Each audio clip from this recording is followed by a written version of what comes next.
Welcome to the Published Author Podcast, where we help entrepreneurs learn how to write a book and leverage it to grow their business and make an impact. I'm your host, Josh Steimle. Today, our guest is Marcia Layton Turner.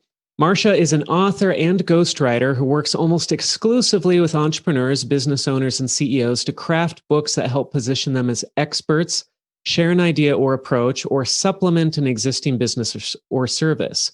She's authored, co-authored, or ghostwritten 60 books about entrepreneurship, leadership, marketing, and business management. The majority of those manuscripts have been published by traditional publishers like Wiley, Penguin, HarperCollins, and McGraw-Hill, although today many of her clients prefer to self-publish in order to speed up the publishing process. When she's not writing business books, she's crafting articles for media outlets like Forbes, Inc., Fast Company, Entrepreneur, and many others. Some of her corporate clients include Prudential, PayPal, Staples, Walmart, and Chase Bank. Marcia, welcome to the show. Thank you so much for having me. So I'm excited to talk with you because you have experience as an author, as a ghostwriter on a lot of projects. And in fact, I'm not sure how you fit in all these projects into your life.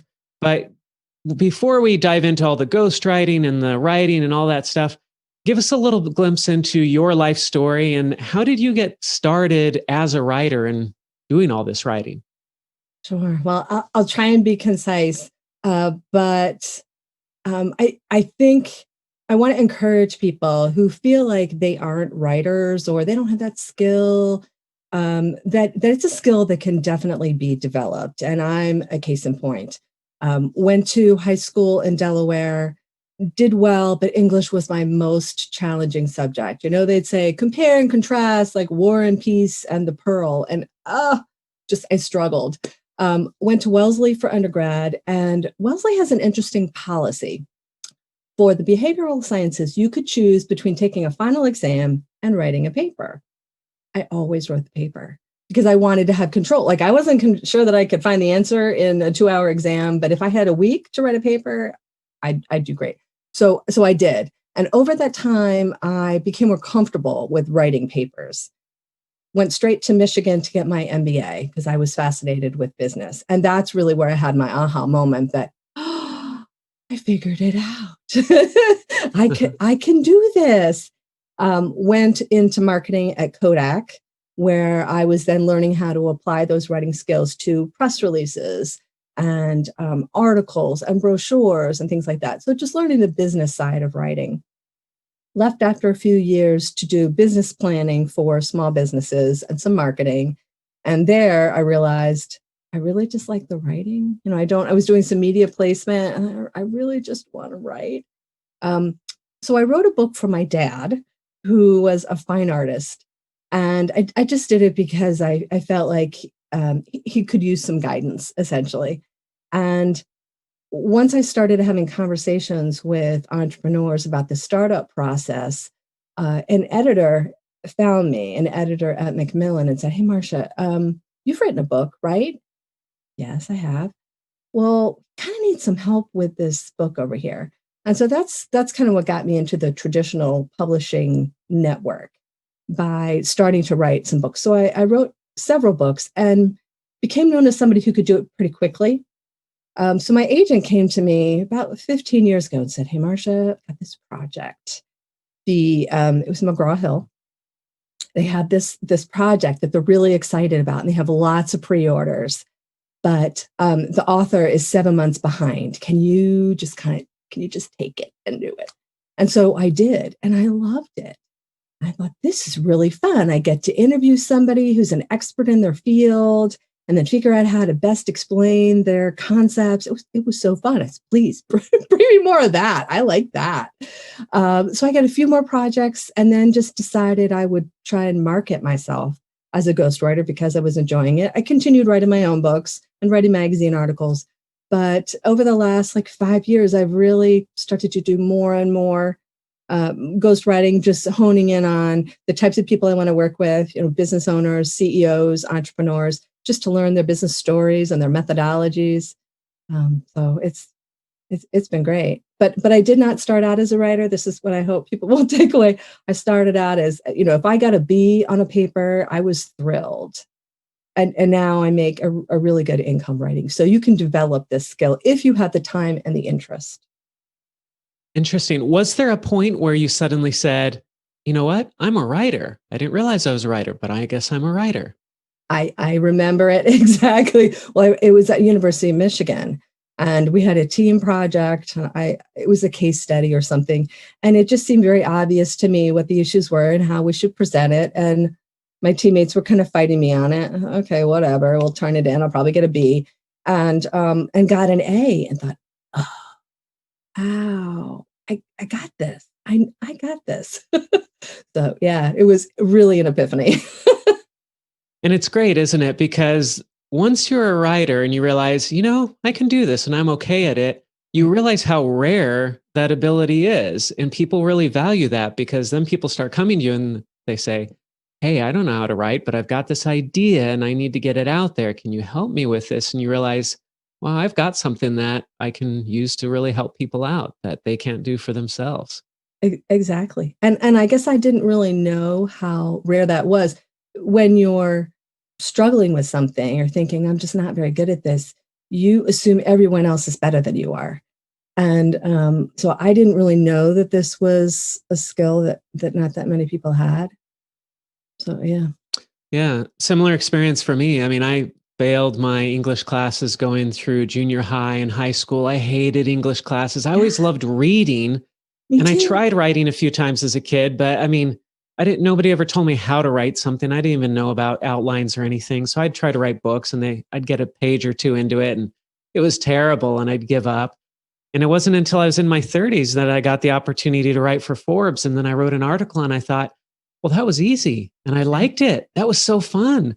Right. And I didn't even worry about grammar, all that stuff. I just put it through spell check and Grammarly and it fixed all that stuff for me. And I realized, I guess I'm a writer too. And hey, I have good ideas and I can express them. Yeah. Yeah. Now, for those of us in the audience who don't know that much about ghostwriting, or we might have misconceptions about what a ghostwriter does, explain to us, what does a ghostwriter do? What are some of the ideas people have about ghostwriters that may not be quite correct? Sure.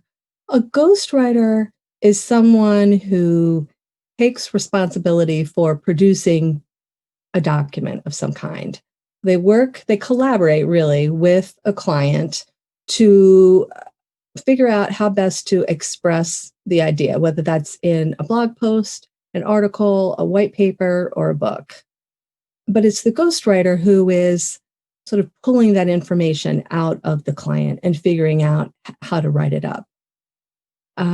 Ghostwriting, people have misconceptions about it. They think that a ghostwriter might steal their idea, for example. That's not what ghostwriters do.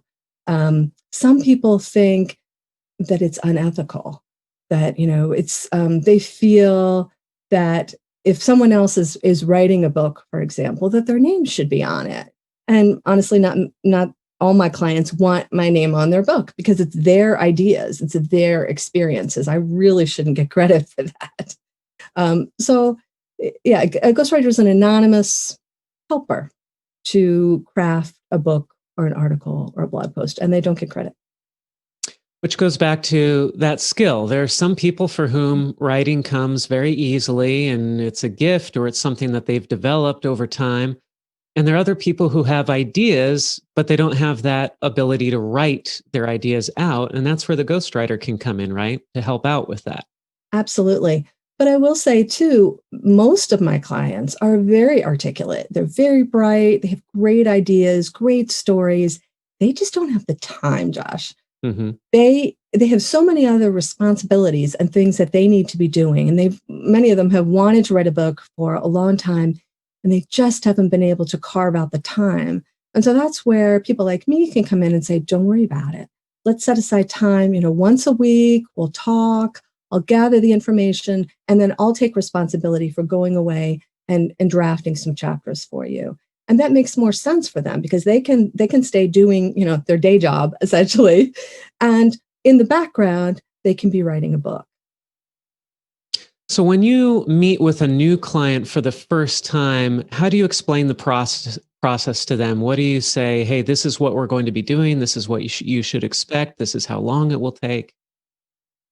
Some clients think they're going to be able to give me a title and I'm going to go away and produce 70,000 words. And not many recently, but once in a while, that's really not how it works. It is a partnership of sorts.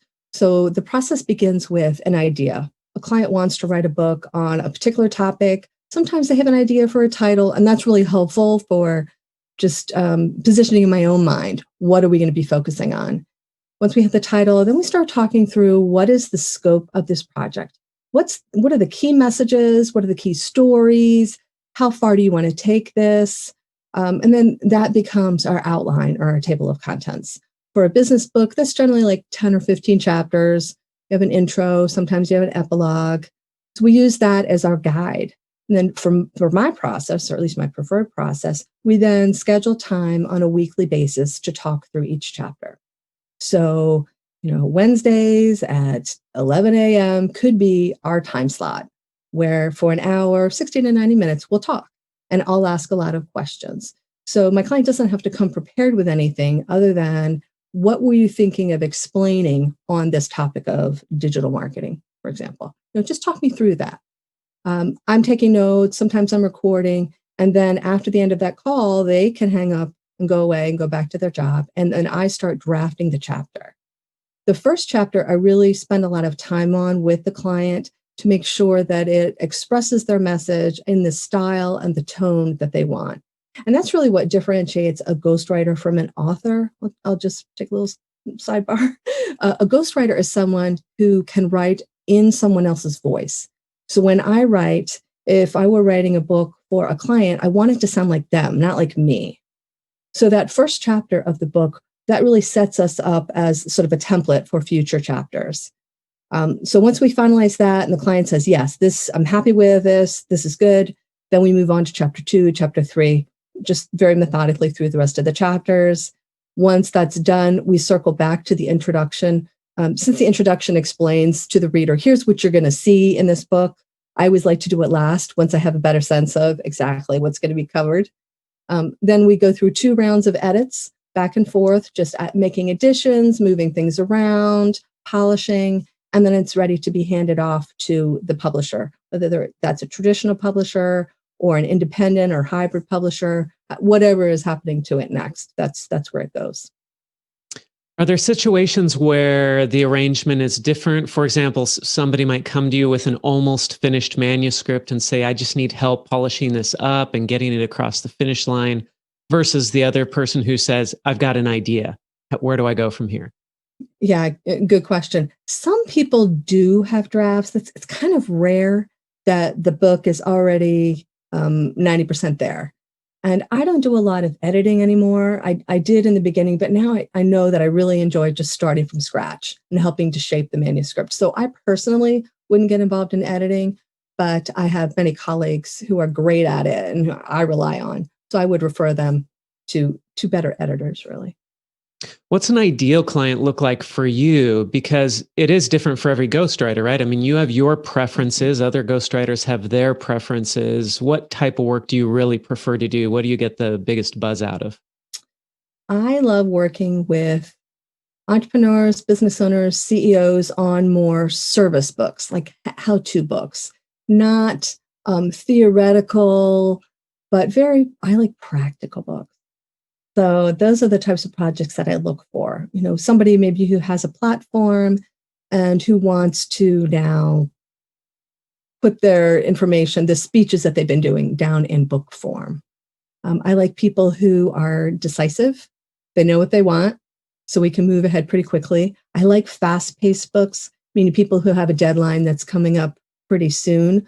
I think that allows us both to really focus and get it done. Clients who say, oh, I don't really have a deadline, a couple of years from now, probably not a good fit for me because I'm going to get impatient.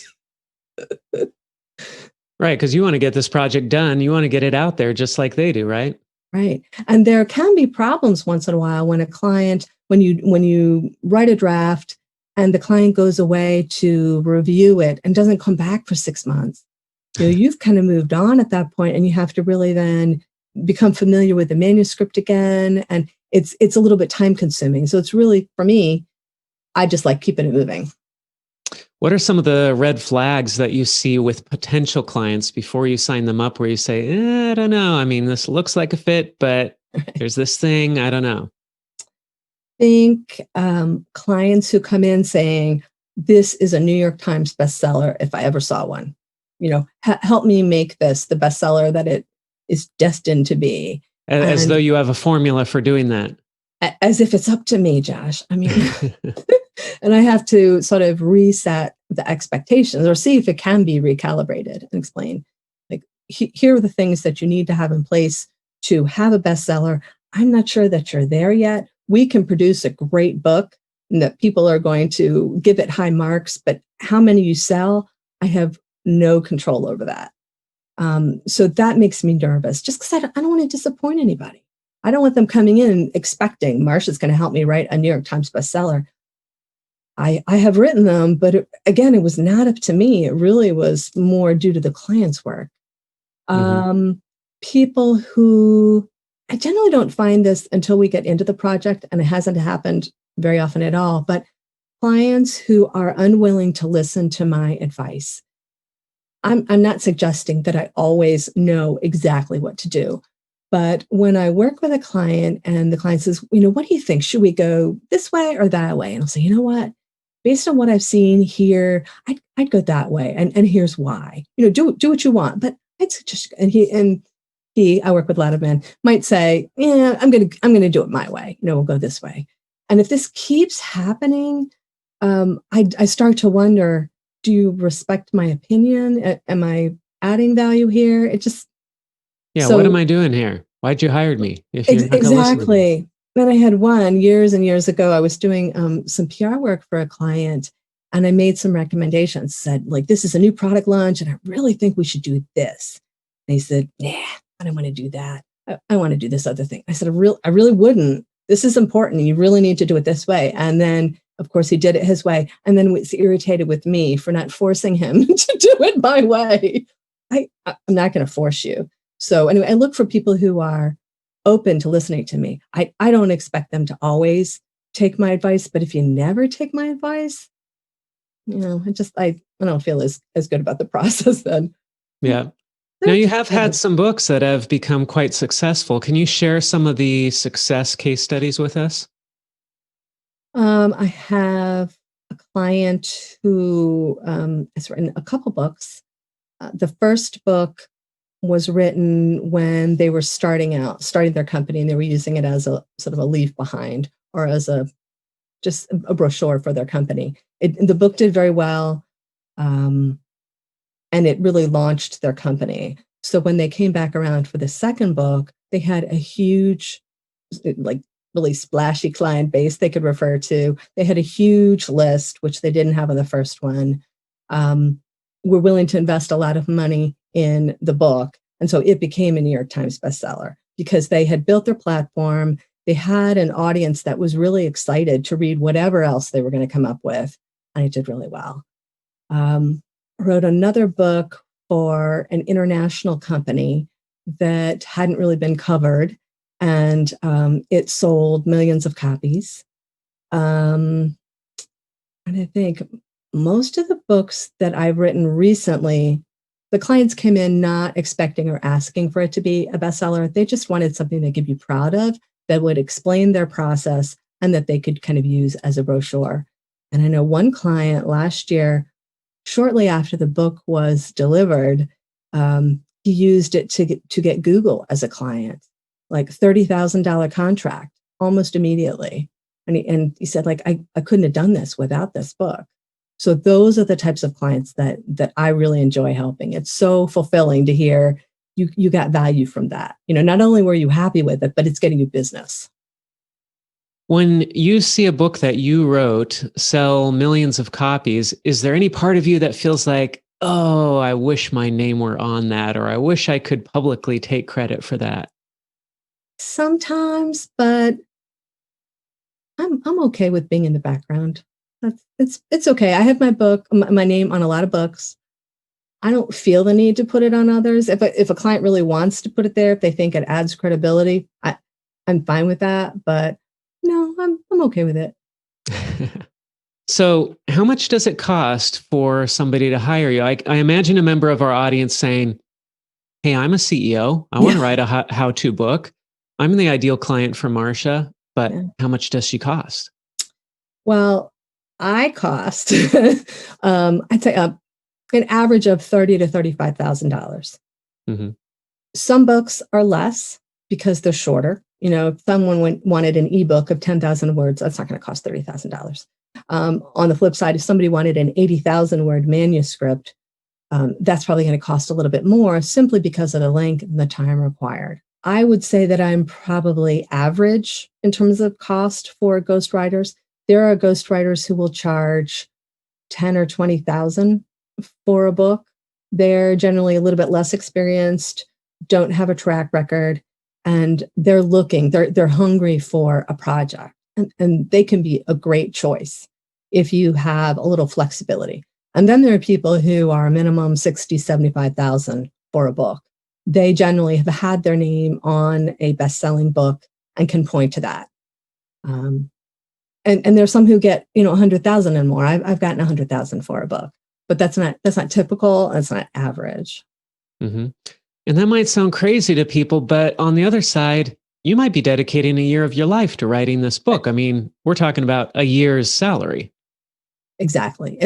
And that particular book did take more than a year, and it was all me. I was primarily responsible for it, and the client was off earning money. And then again, once the book was out, this is a really useful marketing tool that I'm sure generated much more than, I can guarantee, generated more than 100,000 in business for that client. Hmm. And it's not as though you're working on 10 books at a time or something. How many projects can you take on at once? I think the most I've ever had at one time is 4, and they were at different stages. So I might have one that's just getting started, where maybe just talking through the outline. And I have one where we're starting to write, another where we're almost done, and then a fourth that's in editing. So much less time than that. I don't think I could ever do more than that. And generally, I'm doing like 2 or 3 at a time. So if I'm an author out there or an aspiring author and I'm thinking I'd love to work with Marcia, but is there any way I can get that price down? Is there any preparation I can do or anything that I can come to her with so that we can still work together, but maybe do it a little bit less? Yeah, good question. I think the things that I'm accounting for when I put together a quote is the timeline. If you want it fast, like super fast, like in a month, I have to charge more because I'm not going to do anything else but your book. So if you give me a little bit more time, that helps. If you come with research in hand, sometimes most business books require some level of research, whether it's studies, research, or reports, case studies, things like that. If we're just getting started and telling the story, and you're telling me the types of research I'm going to have to go out and get, that's time consuming, and it costs me money because I actually rely on a professional researcher to gather that. So if you come to me and say, this chapter is about this, and here are all the reports, and let me just, hand them to you, that saves time and money. Those are really the biggest things, time and providing the research. If you're prepared and we can get going on this, I have a little more flexibility in my price. Now, you said that a shorter book will be cheaper for ghostwriting than a longer book. But there's that saying from Abraham Lincoln, I would have written you a shorter letter, but I didn't have the time. I mean, sometimes writing a short book means more time crafting it and getting it just right and cutting out the fluff. So how does that work out?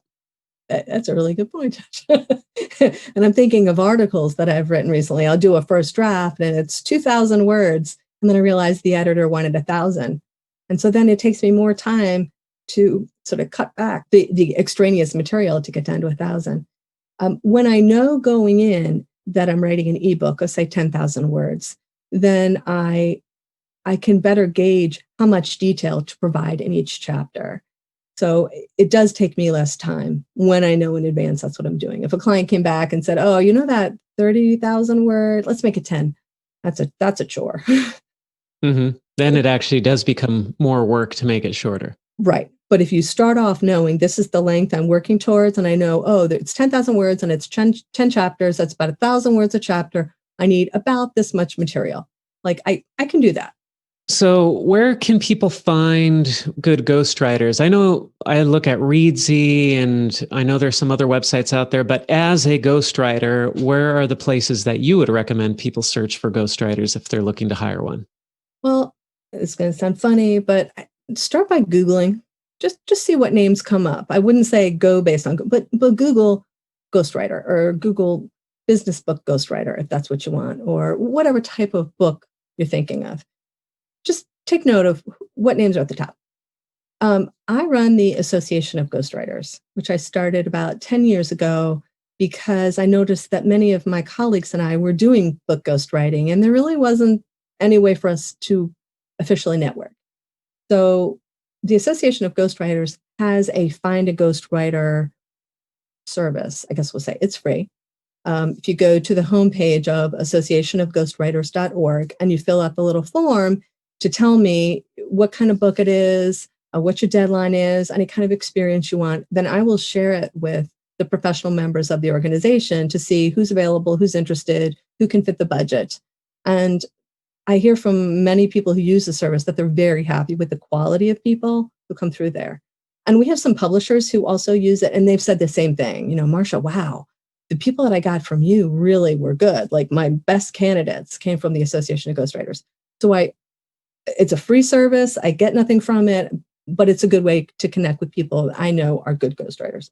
It's the ASJA, American Society of Journalists and Authors, is also a top quality organization. Not everybody there is a ghostwriter, though. It's really more of a general writing organization, but they also have I'm trying to remember it used to be called the Writer Referral Service, but asja.org has a way to connect with writers. And you may even be able to search the member directory to see who's doing ghostwriting there. It's a small percentage, but they're good people. You mentioned Readsy. I think Readsy is great.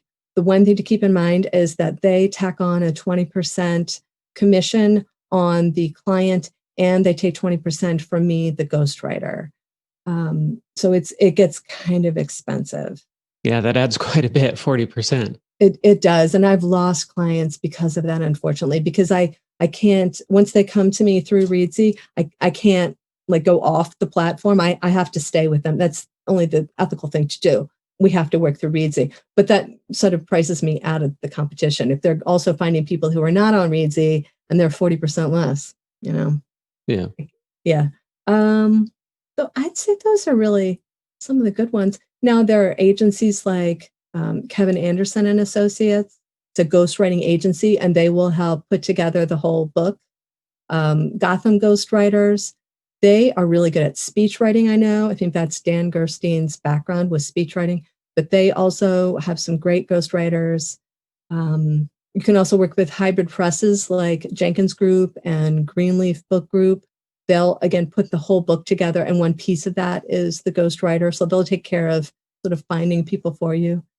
So they're out there. Just be careful and make sure you're looking or you find people who have done this before. Yeah, what are some of the other tips for hiring the right ghostwriter? I mean, you want to look at the previous experience. What are some of the other basic things somebody should do when going out to hire a ghostwriter? Well, because ghostwriters can't always talk about their clients by name or list the titles that they've worked on, it's really helpful if they have someone they can refer you to who will verify their claims. Because I could make up a whole bunch of stuff and it would be difficult for somebody to verify it, except that I have agents and editors who can do that. So just ask, do you have an agent? Have you worked with other publishers? Can I check with them to talk with them? If you have clients who are willing, or from the client perspective, ask if there are clients that they can talk to about the process of working with the ghostwriter. You just want to be sure that they actually have the experience that they claim to have. I think asking questions about their process, just like we talked about how I work on a book, make sure they're clear about that. If they stumble, that might suggest to me that they haven't done that very often if they're not really clear about how they would do the work or how they have done the work. I think chemistry, though, is probably the most important thing for the client to keep in mind. As they're interviewing different ghostwriters, just pay attention to how much they're enjoying the conversation, because that's what a lot of the work is going to be from the client side, is conversations and interviews about their work and about their interests. So make sure that you're confident in the person you're speaking with and that you like them. Because I would hate to think that a client is dreading talking to me or, just doesn't want to talk with me. So clients, just pay attention. Do you like the person? That's really big. Once you know that they can do the work, do you want them to do the work?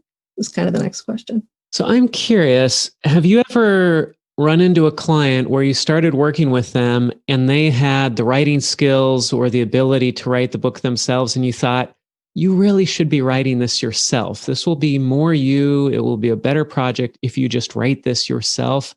Or do you feel like that's what makes a good ghostwriter, is being able to really match that voice and write it as good as they would have written it themselves?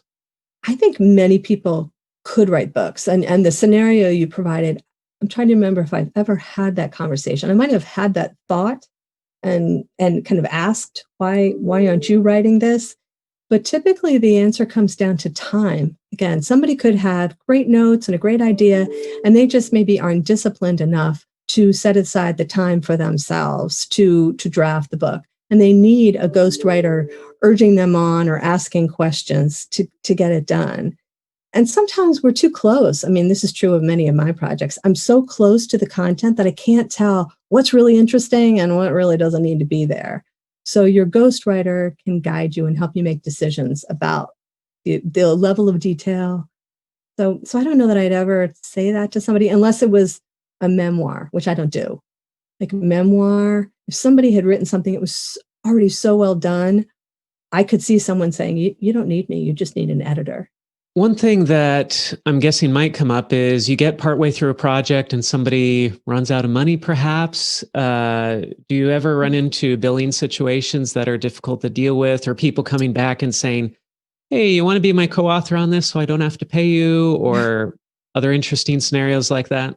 I have a lot of people who come to me and say, Marcia, I have the next bestseller and I'm willing to give you a cut if you help me with it. We can split the royalties, 60-40, 50-50 maybe. And I have to explain the financials of the publishing industry. And so for people who aren't aware of this, I'm sure you are, Josh, many books don't earn out their advance. So when you get a traditional book publishing contract, you are given an advance against royalties, which means we think it's going to sell at least 10,000 copies. That's often the threshold. And if you can sell 10,000 copies, then we'll start to pay you on a per book basis for those books sold. And it's generally around like $1 a book. So once you sell 10,000 copies, $1 a book. But most books, and I don't know what the numbers are, but very few ever hit 10,000 copies, which means that splitting royalties, they're going to be zero royalties. So we're splitting zero. And that's why it just doesn't make sense for a ghostwriter to accept that, even if we love the concept of the book, but we're going to spend months working on this project and we need to have money up front, just like a lawyer or an accountant. We need to be paid for the work that's going to be involved, no matter what happens on the back end. So yeah, I get a lot of those propositions, and I just have to say, no, it doesn't work. But billing wise, I don't know that I've ever had any client not pay their bill. And I spread it out over several milestones. So I'm never asking for anybody to pay a huge amount up front. I'll generally ask for something to get started to secure my time, like 10% down. And then once we develop the outline, I'd like to get paid again. Once we write the first chapter, I ask for it again. And then sometimes we'll do 25, 50, 75, and 100. And then at the end of the editing. Some clients want it in fewer payments, like maybe 3 or 4. But I try and offer as many as possible so that the client can see that they're getting work every time they're writing a check. And just it's not as painful to write huge checks. Mm-hmm. If you have a client who wants to get a traditional publishing deal, is that something that you help them with? Do you help them write a query letter or help connect them to an agent or a publisher or anything like that? I don't love writing proposals, quite honestly. I've done a bunch of them. but I don't love that process. So my ideal client either already has a traditional contract or wants to publish it themselves through an independent or hybrid publisher. So I will help with a query letter. I have an agent, and I'm happy to connect people with my agent if I think it's something that he'd be interested in. But I don't want to write the proposal. Mm-hmm. You just want to write the book. I just want to write the book. Yeah. Yeah. Just like, let's get on with it. And this probably goes back to my fear of letting the client down. We could spend a lot of time on a book proposal, which can cost anywhere from $5,000 to $15,000, depending upon who you're working with. That's a big chunk of change. And I can't guarantee that this book is going to get sold. It's really out of my hands. And so I feel guilty, I guess, asking for a lot of money when I don't know that it's going to actually result in a contract. So that's why I've kind of backed away from writing them. You mentioned that many of your clients now are turning more to self-publishing rather than going after traditional deals. And why is that? What are the pros and cons of self-publishing versus traditional publishing? I think some clients come to me in the hopes of getting a traditional book deal. And that's because when you have a traditional deal, sometimes you get an advance. Today, it's pretty small. The typical advance is like $5,000, maybe. If you have a big platform, you're going to get more. But you get an advance, and then you have a publisher who is going to take care of all the production costs. So all the layout, the editing, printing, you don't have to pay for that. And that's a big advantage. The downside of that, however, is that you lose some level of control. I had a client once who was shown a proposed cover, and they didn't like it. But it was really not their choice. They had to go with the publisher's choice because the publisher was writing the check. The other downside, besides control, is timeline. And this is really why more people are making the shift. A traditional contract, if you were today to start marketing a book proposal, if you got a contract, it would probably be towards the end of the year or the beginning of 2021. Once you get started on writing the book, you're going to have 9 to 12 months to do that. Then once you turn it in and production starts, that means your book is probably going to be out in 2022, maybe fall of 2022. So hopefully you're not writing something that's really tech heavy or in an industry that's changing quickly, because it'll be outdated by the time it's published. And that's exactly why fewer people are going the traditional route. When you self-publish or work with an independent publisher, you have a lot more control over the timeline. I'm a fast writer. So once we figure out what we're going to do, I can get this done in 2 or 3 months and then hand it off. And production's going to be 4 to 8 weeks, depending upon the printing technology that they're using. It can be out in from today, first quarter 2021. And like you said, for the people who are writing technology books, they can't wait until 2022. Even if they offered updates on the website, which is sometimes what people do, it's going to be out of date. It's going to be out of date by next year, even before they go to print. So that's why so on the hybrid or independent side, you pay upfront for production. You're going to pay a ghostwriter either way. That's no different. You do not have to pay for a book proposal, so you'll have savings there. And you pay for the layout, the editing, the creative side, and for the printing. You can control those costs somewhat by having a smaller print run to begin with, just not having 10,000 copies printed all at once. Your per book cost is going to be really small if you do that, but you're going to have to write a bigger check. So it's really for the speed. That's why people do it. If they have the money and they just don't have the time, that's why they're hiring me to begin with. They just don't have the time. And if they don't want to wait, maybe they're speaking at a conference next year, a traditional book deal is just not going to work. Gotcha. What percentage of books do you think are ghostwritten? I mean, business books by CEOs, entrepreneurs. How many of these people are actually writing the books themselves versus hiring a ghostwriter to help them with the process? Within that market, I think it's probably pretty high. I've seen general numbers about bestsellers being somewhere between 50 to 80% ghostwritten. But on the business side, because of the clientele, I'd guess it'd be closer to 80 to 90%. I don't know for sure, but just look at who the authors are. They don't have the time. Yeah, these are extremely busy people, right? They're busy people, but they don't they just need help getting it on paper. They have the ideas, they know what they're doing, they're smart. They just need somebody to get it down on paper in a polished way. Well, Marcia, this has been great to talk to you and get all this information about the ghostwriting process and how to work with ghostwriters. Is there anything else that we haven't discussed that you've been wanting to share? Any last words of wisdom for us? I can't think of anything. You've asked a lot of great questions, Josh, and hopefully people have a good sense of what the process is and why they might want to work with a ghostwriter. I mean, if you can write your own book, you have the time, you know what you want to say, and you're a good writer, you don't need a ghostwriter. You just don't. But if you have other things going on in your life, other things you want to do, or you know that a ghostwriter is going to help you get it done faster, I think those are the situations where I have a lot of clients coming to me. Great. Thank you so much for being with us here today, Marcia. And thank you for all the advice that you've shared with us. Happy to share. Thank you. If you enjoyed this episode, don't forget to subscribe. And if you want to spread the word, please give us a 5-star rating review and tell your friends to subscribe too. We're available on Apple Podcasts, Spotify, and everywhere else you listen to podcasts. And if you're an entrepreneur interested in writing and publishing a nonfiction book to grow your business and make an impact, visit publishedauthor.com for show notes for this podcast and other free resources.